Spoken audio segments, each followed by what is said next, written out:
नमस्कार, जन टीवी देख रहे हैं आप। मैं श्वेता शर्मा आपके साथ। खबरों की शुरुआत से पहले एक नजर डालेंगे अभी की हेडलाइंस पर।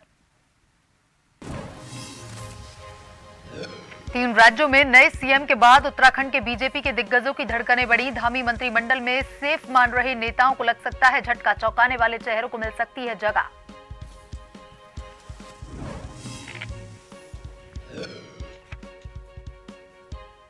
उत्तराखंड में यूसीसी लागू करने की तैयारी। मंत्री रेखा आर्या ने कहा, महिलाओं की सुरक्षा को लेकर रहेगी प्राथमिकता। अन्य राज्यों के लिए नजीर होगा साबित।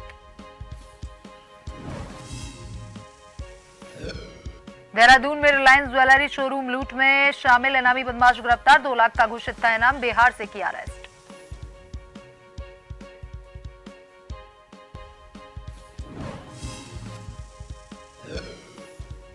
ऋषिकेश में एसटीएफ की नशा तस्करों के खिलाफ बड़ी कार्रवाई। गिरफ्तार 2 तस्करों की 1 करोड़ की संपत्ति जब्त। लेन देन में इस्तेमाल होने वाले इनके अकाउंट भी फ्रीज।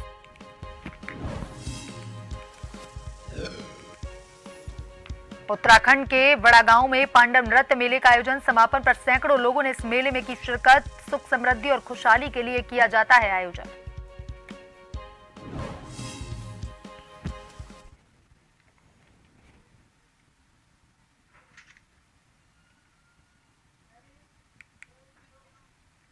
और अब खबरें विस्तार से। उत्तराखंड धामी सरकार ने 11 नेताओं को दायित्व बांटे हैं। विभिन्न आयोग, परिषद, समिति और निगमों में पदों पर की नियुक्ति। सरकार ने 77 दिन बाद दायित्वों की दूसरी लिस्ट की जारी। इससे पहले 27 सितंबर को सरकार ने 10 वरिष्ठ नेताओं को बांटे थे दायित्व। सरकार में भागीदारी की उम्मीद लगाए भाजपा नेताओं की मुराद हुई पूरी। मुख्यमंत्री पुष्कर सिंह धामी की हरी झंडी के बाद आदेश हुआ जारी। विनोद उनियाल उपाध्यक्ष राज्य स्तरीय महिला उद्यमिता परिषद। डॉक्टर देवेंद्र भसीन उपाध्यक्ष राज्य उच्च शिक्षा उन्नयन समिति। विश्वास डावर उपाध्यक्ष अवस्थापना अनुश्रवण परिषद। चंडी प्रसाद भट्ट उपाध्यक्ष सीमांत क्षेत्र अनुश्रवण परिषद। श्यामवीर सैनी उपाध्यक्ष प्रदेश स्तरीय गन्ना विकास सलाहकार समिति। राजकुमार उपाध्यक्ष उत्तराखंड बागवानी विकास परिषद। दीपक मेहरा उपाध्यक्ष उत्तराखंड वन एवं पर्यावरण सलाहकार समिति। विनय रोहिला उपाध्यक्ष राज्य आपदा प्रबंधन सलाहकार समिति। उत्तम दत्ता उपाध्यक्ष मत्स्य पालक अभिकरण। दिनेश आर्य उपाध्यक्ष राज्य स्तरीय पेयजल अनुश्रवण परिषद। गणेश भंडारी उपाध्यक्ष राज्य स्तरीय लघु सिंचाई सलाहकार समिति पर नियुक्त किए गए हैं।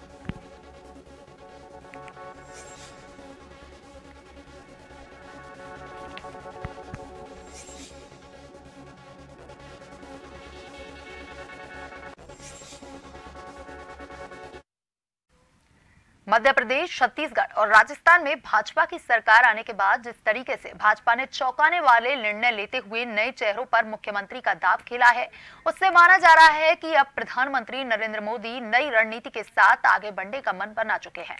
उत्तराखंड के दिग्गज नेताओं की धड़कनें भी अब बढ़ी हुई हैं। माना जा रहा है कि जब भी धामी मंत्रिमंडल का विस्तार होगा तो मंत्रिमंडल में अपनी सीट सुरक्षित मान रहे कुछ बड़े नेताओं को भी पार्टी झटका दे सकती है। वहीं मंत्रिमंडल विस्तार में ऐसे चेहरों को जगह मिल सकती है जो मंत्री बनने का ख्वाब तक नहीं देख रहे हैं। वहीं भाजपा के नए प्रयोग पर पूर्व मुख्यमंत्री हरीश रावत का भी बयान अब सामने आया है। हरीश रावत का कहना है कि पूरी भाजपा प्रधानमंत्री को यह साबित करने की कोशिश कर रही है कि प्रधानमंत्री ही सब कुछ है।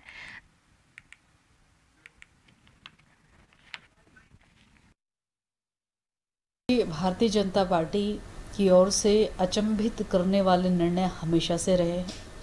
चाहे केंद्रीय मंत्री का विधानसभा चुनाव लड़ना हो, चाहे एक कार्यकर्ता जिसने कभी दूर दूर तक नहीं सोचा होगा कि मैं कभी प्रदेश का नेतृत्व करूंगा, उसको अचानक मुख्यमंत्री के रूप में शपथ लेने जैसा अहम निर्णय हो जाना हो।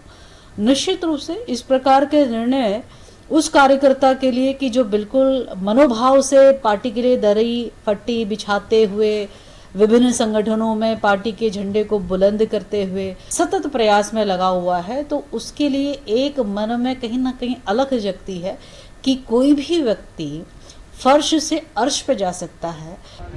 पार्टी का जो भी निर्णय होगा, जिस तरह का भी निर्णय करना चाहे, लेकिन ये इतना ज़रूर है कि नई सोच के साथ मोदी जी की जो केंद्र की हमारी पार्टी है और नड्डा जी के साथ, अमित शाह जी के साथ मिलकर जो नया जोश आगे पार्टी को भर रहे हैं, हम उसका स्वागत करते हैं। और निश्चित रूप से नई जो प्रतिभाएं हैं उनको आगे आने का मौका मिलता है तो पार्टी और मजबूत होगी। निश्चित रूप से जिस प्रकार से आदरणीय हमारे यशस्वी प्रधानमंत्री जी युवाओं को आगे बढ़ाने का काम कर रहे हैं, उससे जो अंतिम पंक्ति पर जो हमारे सबसे छोटे कार्यकर्ता हैं जो लगातार पार्टी के लिए काम करते हैं, उनके अंदर भी एक उत्साह का भाव आता है कि भविष्य में जितनी मेहनत और आगे बढ़ने के लिए करेंगे, उस पर पार्टी के लिए काम करेंगे और अपने लिए स्वयं के लिए उनको एक रास्ता मिलता है। भाजपा नेतृत्व एक बात सिद्ध करने में लगा हुआ है कि पूरी भारतीय जनता पार्टी का अस्तित्व श्री मोदी पर खड़ा है। इसलिए शिवराज सिंह हो, रमन सिंह हो, वसुंधरा जी हो या पहले अडवाणी जी, मुरली मनोहर जी आदि, इनका जो कंट्रीब्यूशन है या उमा भारती जी, ये इनको पीछे रखा जाएगा और देखिएगा आगे के चरण में कुछ दिनों के बाद आपको गडकरी जी, राजनाथ जी इत्यादि भी जो है इतिहास की लाइन में खड़े दिखाई देंगे। उत्तराखंड में समान नागरिक संहिता लागू करने के लिए धामी सरकार ने तैयारियां शुरू कर दी हैं। माना जा रहा है कि नए साल में इसे लागू करने के लिए विशेष सत्र आहूत किया जा सकता है। वहीं जस्टिस रंजना प्रकाश देसाई की अध्यक्षता में गठित विशेषज्ञ समिति की ओर से ड्राफ्ट रिपोर्ट तैयार करने की बात सामने आ रही है। निश्चित रूप से वह समय भी आएगा जब यह लागू होगा, चाहे वह विधानसभा सत्र में हो, चाहे विशेष सत्र में हो। मुझे लगता है कि उत्तराखंड पूरे देश के लिए, पूरे देश के सभी राज्यों के लिए अपने आप में एक बिरला उदाहरण होगा जहां कॉमन सिविल कोड लागू होगा और जहां महिलाओं के हित सबसे अधिक जो है हम सुरक्षित होते हुए देखें। निश्चित रूप से आने वाली चाहे लोकसभा में इन्हीं गरीबों का आशीर्वाद प्राप्त होगा, महिलाओं का आशीर्वाद प्राप्त होगा, युवाओं का आशीर्वाद प्राप्त होगा और पांचों की पांचों लोकसभाएं जो है वह कमल के फूल के रूप में जो है माननीय प्रधानमंत्री जी को हैट्रिक करने के लिए उत्तराखंड जो सहयोग कर सकता है वह सहयोग 100% होगा ही होगा। बीजेपी प्रदेश अध्यक्ष महेंद्र भट्ट ने विकसित भारत संकल्प यात्रा के तहत जोशीमठ ब्लॉक के पेनी व सेलंग में आयोजित शिविर में प्रतिभाग कर सरकार की जनकल्याणकारी योजनाओं के लाभार्थियों को प्रमाण पत्र देकर सम्मानित किया। उन्होंने सरकार द्वारा चलाई जा रही योजनाओं के बारे में जानकारी देते हुए कहा कि प्रधानमंत्री आवास, पीएम किसान उज्ज्वला जैसी अनेक योजनाओं से गरीबों का जीवन खुशहाल हो रहा है। शिविर में सरकार की योजनाओं के लाभार्थियों ने कहा कि दूरस्थ क्षेत्रों में भी सारी सुविधाएं मिल रही हैं। शिविर में सभी विभागों के स्टॉलों द्वारा भी लोगों को योजनाओं की जानकारी दी जा रही है।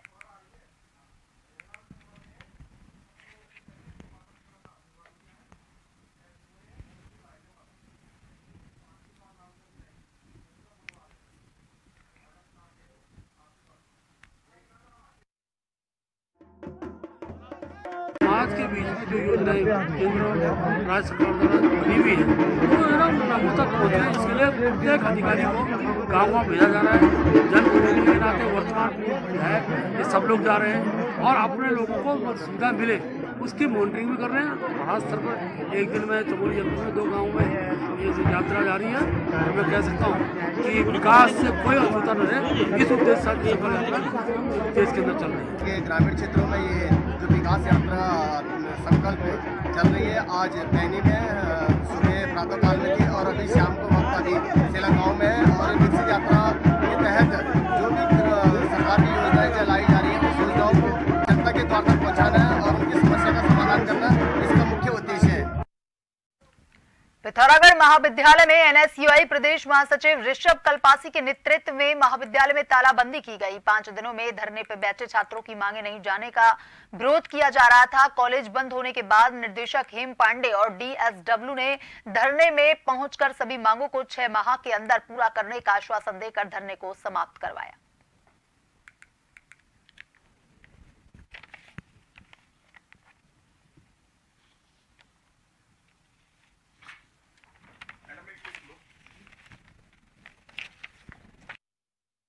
विगत 5 दिनों से हमारा जो महाविद्यालय लक्ष्मण सिंह मेहर राजकीय स्नातकोत्तर में जो धरना चल रहा था, आज उसका 5वां दिन था। 5वें दिन भी हम धरने में बने रहे और आज क्योंकि हमारी बातों को कोई सुन नहीं रहा था तो इसलिए हमें आज महाविद्यालय को बंद भी करना पड़ा। कुछ लोगों को परेशानी होगी लेकिन आगे चल के इससे सभी को फायदा होगा, क्योंकि हमारे जो मुद्दा था वो था जो आज फीस वृद्धि इतनी ज्यादा हो गई है जिससे छात्र छात्राओं को कहीं ना कहीं बहुत ज्यादा परेशानी हो रही है। और कॉलेज में कुछ लोगों के पास तो शिक्षक पढ़ाने के लिए हैं, पर बहुत सी क्लास ऐसी हैं जहां कोई भी टीचर पढ़ाने के लिए नहीं है।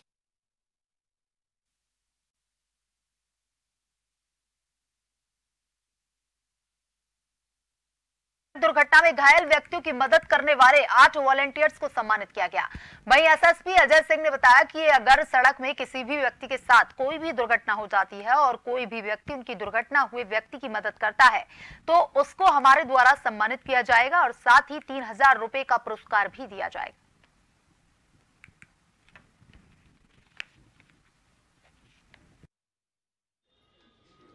गुड सैनिटेरियन स्कीम के तहत जो है, अगर कोई सड़क किनारे अगर कहीं सड़क पर कोई किसी का एक्सीडेंट होता है और उसकी मदद कोई पासर भाई या कोई आम आदमी वहाँ करता है, उसको अस्पताल पहुँचाता है, उसकी कोई मदद करता है, तो उस स्कीम के तहत उसको कैश रिवार्ड देने का प्रावधान किया गया। उस प्रावधान के तहत कैश रिवार्ड में जो जिले का पावर है, जो एसपी का पावर है, वो 3000 रुपये तक का है। तो उसमें हमने 8 लोग को अभी चिन्हित किया है जिन्होंने एक्सीडेंट के दौरान अच्छी मानवता का परिचय देते हुए और यहाँ पर जो एक्सीडेंट में घायल हुए थे उनकी मदद भी करी, उनको अस्पताल पहुँचाने में मदद करी, पुलिस को इन्फॉर्मेशन दी या 108। वक्त तो चला एक छोटे से ब्रेक का। ब्रेक के बाद वापस खबरों की तरफ रुख करेंगे।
खबर जो कभी बताती है सच तो कभी कराती है एहसास। खबर जो है कुछ खास। खबर ही तो है जो कभी बनती है राजनीति से तो कभी व्यापार से, कभी आती है खेल से तो कभी मनोरंजन से, कभी खुशी से तो कभी गम से। हाँ, खबर ही तो है। खबर थमती नहीं और ना ही थमेंगे हम, क्योंकि हम हैं जन टीवी, जन जन की आवाज।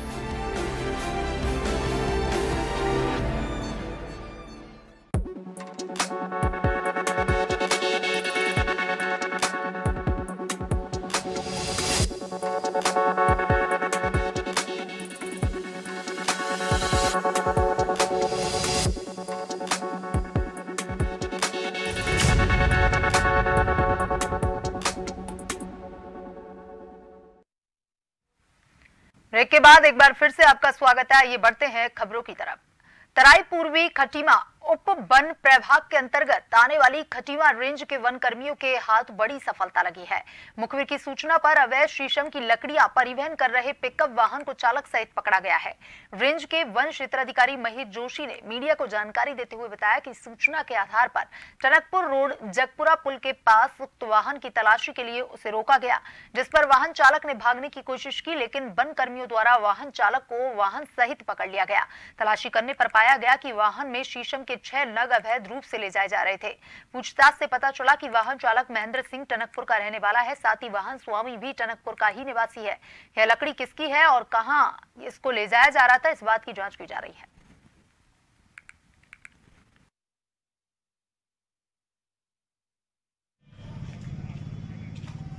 सूचना प्राप्त हुई कि बनबसा की तरफ से एक पिकअप वाहन जो काले त्रिपाल रंग से ढक के आ रही है, उसमें कुछ अवैध प्रकाष्ठ लाया जा रहा है करके।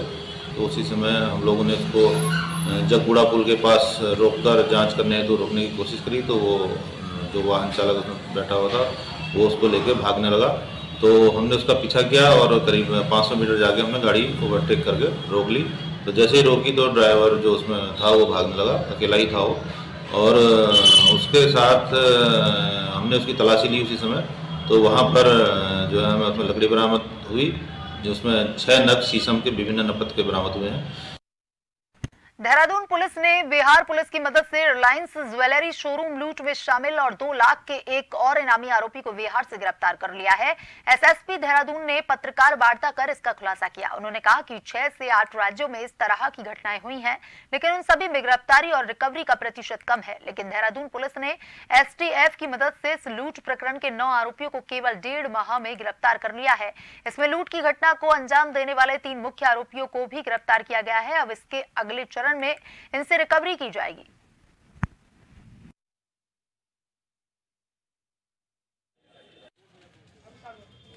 बता दूं कि इसमें अगर आपकी जानकारी बता रहा हूं कि 6 से 8 स्टेट्स में घटनाएं हुई हैं और जो रिकवरी परसेंटेज वो काफ़ी लो है, अरेस्टिंग का परसेंटेज भी काफ़ी लो है। लेकिन जिस तरह से देहरादून पुलिस और यहाँ पर एसटीएफ ने मिलकर 1 माह के अंदर 1.25 माह के अंदर 9 लोग को अरेस्ट किया, इसमें 3 इसमें मेन जो आने वाले थे वो अरेस्ट हो गए। सेकंड पार्ट आता है उसका रिकवरी का। तो नेचुरल सी बात है, मैंने बताया इस गैंग की मोडस ऑपरेंडी जो करने वाले हैं वो प्रोफेशनल लोग होते हैं। वो ज्वेलरी लेकर अपने घर या कहीं का बंटवारा नहीं होता है, वो सेकेंड हैंड और थर्ड हैंड में पास ऑन हो जाती है। तो जो चीज़ें इन्फॉर्मेशन मिल रही है बहुत अर्ली है, मैं सबको अभी मीडिया के सामने शेयर नहीं कर सकता, लेकिन अब हम सेकंड लेयर तक पहुंचने वाले हैं जहां पर हम रिकवरी के प्रयास के आगे इसमें रखेंगे।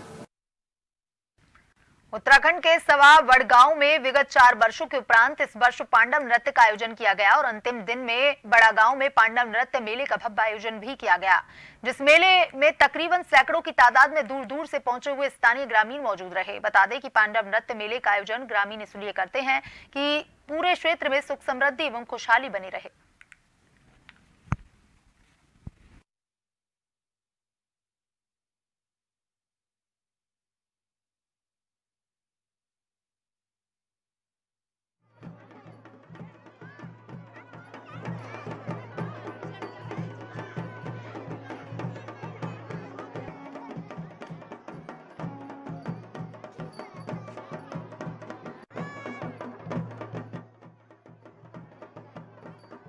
आयोजन का हम मीडिया के द्वारा लाया है और हमारे यहाँ 4 वर्षों के बाद पांडव नृत्य हो रहा है और जो कि बहुत से जिसकी गिनती नहीं कर सकते हैं, वो अत्यधिक संख्या में लोग आए हैं। पांडव नृत्य का समापन हो रहा है और मैं भगवान पांडवों से यही कहती कि हमारे गांव की खुशहाली चाहिए और सभी को सद्बुद्धि सद्विचार और सद्भावना से हमारा गाँव आगे चले। और पत्रकार नवीन भंडारी को बहुत बहुत धन्यवाद देती हूँ। पांडव नृत्य का 7 दिन का है, आज अंतिम दिन है और यहाँ पे सभी ग्रामवासियों क्षेत्र से आ रखी है और यहाँ पे अच्छा भव्य समारोह होगा। आज समापन दिवस है। धन्यवाद।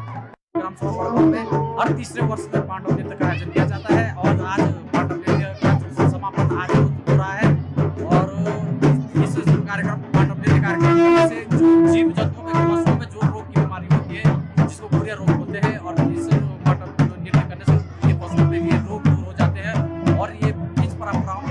मानते हुए और ये मान्य भी है कि आज तक जब भी ये पांडव नृत्य का कार्यक्रम हुआ तब तक पशुओं में कोई भी बीमारी दूर हुई और गांव में सुख समृद्धि का माहौल बना है। इस वक्त हम लोग मौजूद हैं ग्राम सभा बड़गांव, जिस ग्राम सभा बड़गांव में 4 वर्षों के उपरांत पांडव नृत्य का आयोजन किया जा रहा है। बता दें कि जो पांडव नृत्य का आयोजन तकरीबन 7 दिनों तक यहाँ पर देखने को मिला, इसका समापन भी हो चुका है। वहीं आप तस्वीरों में देख सकते हैं, सामने की तस्वीरें एक्सक्लूसिव तस्वीरें जन टीवी इस वक्त ग्राम सभा बड़गांव की तस्वीरें दिखा रहा है। ये देख सकते हैं जहाँ पर 4 वर्षों के उपरांत पांडव नृत्य का जो आयोजन है वो किस तरह से यहाँ पर देखने को मिल रहा है, ये आप तस्वीरों में अंदाजा लगा सकते हैं। ये ऊपर की तस्वीरें में इस वक्त तमाम लोग इस वक्त यहाँ पर मौजूद हैं। ग्राम सभा बड़गांव ही नहीं बल्कि सीमांत घाटी के इस वक्त बड़गांव में पांडव नृत्य के मेले को यहाँ पर देखने के लिए कैमरामैन साथी सावन राणा के साथ नवीन सिंह जोशी।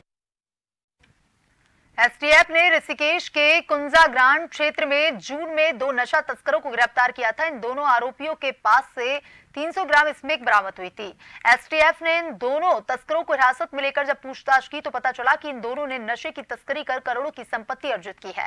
जिस क्रम में कार्रवाई करते हुए एसटीएफ ने इन दोनों तस्करों से 1 करोड़ की संपत्ति जब्त की है। वहीं लेन देन में इस्तेमाल होने वाले इनके अकाउंट भी फ्रीज किए गए हैं।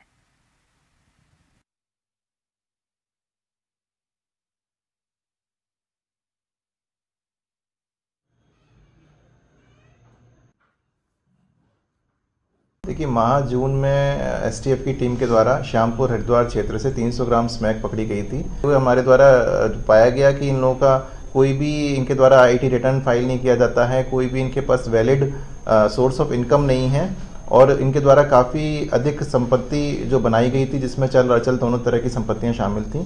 तो उन सब की डिटेल्स कलेक्ट करके ये सामने आया कि लगभग 1 करोड़ रुपए की संपत्ति पिछले कुछ वर्षों में इनके द्वारा बनाई गई थी। तो इसमें जो एनडीपीएस एक्ट के अंतर्गत जो पावर्स दी गई हैं आईओ को, उनके अंतर्गत 1 करोड़ रुपए की चल अचल संपत्ति को जब्त किया गया है। पहाड़ों में जबरदस्त कड़ाके की ठंड महसूस की जा रही है और ऐसे में हिंदुस्तान की प्रथम नगर पालिका कहे जाने वाले जोशीमठ नगर पालिका परिषद के द्वारा जोशीमठ मुख्य बाजार के सभी सार्वजनिक जगहों पर अलाव की व्यवस्था की जा रही है। जोशीमठ नगर पालिका परिषद के सुपरवाइजर अनिल कुमार का कहना है कि आजकल सभी पर्यटक स्थलों में पर्यटक काफी संख्या में पहुंचे हुए हैं और जोशीमठ नगर पर्यटकों का मुख्य केंद्र है। सबसे पहले पर्यटक जोशीमठ में ही ठहरते हैं। पर्यटकों को किसी भी प्रकार की परेशानी ना हो उसके लिए नगर पालिका परिषद जोशीमठ पूरी तरह से तत्पर है। इसके साथ ही स्थानीय लोगों के लिए भी सभी सार्वजनिक जगहों पर अलाव की व्यवस्था की जा रही है।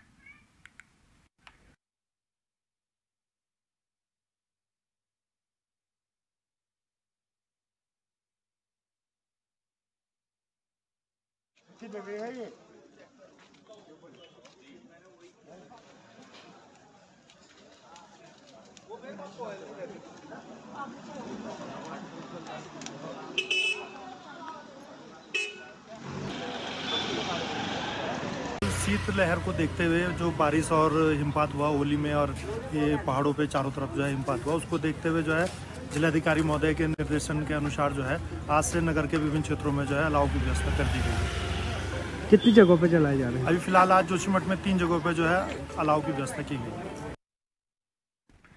उत्तरकाशी में पारंपरिक सिद्धेश्वर दिलंग मेला बड़े हर्षोल्लास के साथ मनाया गया। ये 3 गांवों का मेला होता है। इसमें प्रतियोगिताएं की जाती हैं। देखिए इस मेले पर एक विस्तृत रिपोर्ट। उत्तरकाशी में पारंपरिक सिद्धेश्वर दिलंग मेला बड़े हर्षोल्लास के साथ मनाया गया। इस मौके के लिए जंगल से 2 देवदार के पेड़ काटे गए। इन पेड़ों को रस्सियों से बांधकर खड़ा किया गया। इसके बाद ग्रामीणों ने पेड़ के 3 तरफ रस्सियां बांधकर अनोखी रस्साकशी प्रतियोगिता में हिस्सा लिया। अमावस्या को हम पेड़ काटते हैं जंगल में। आज बलराज को पेड़ को लाते हैं।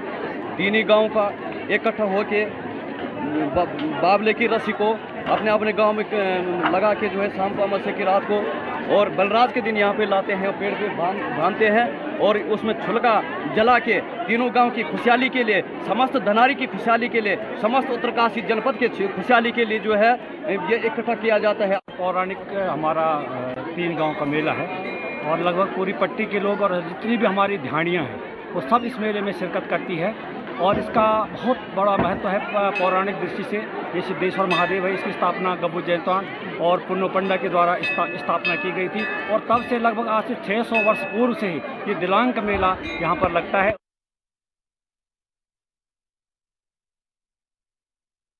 इस साल प्रतियोगिता 3 गांवों के बीच बराबरी पर खत्म हुई। फिर पेड़ को मंदिर के प्रांगण के बीच खड़ा करके जला दिया गया। इसके बाद गांव वालों ने जमकर उत्सव मनाया। टीवी के साथ नमस्कार।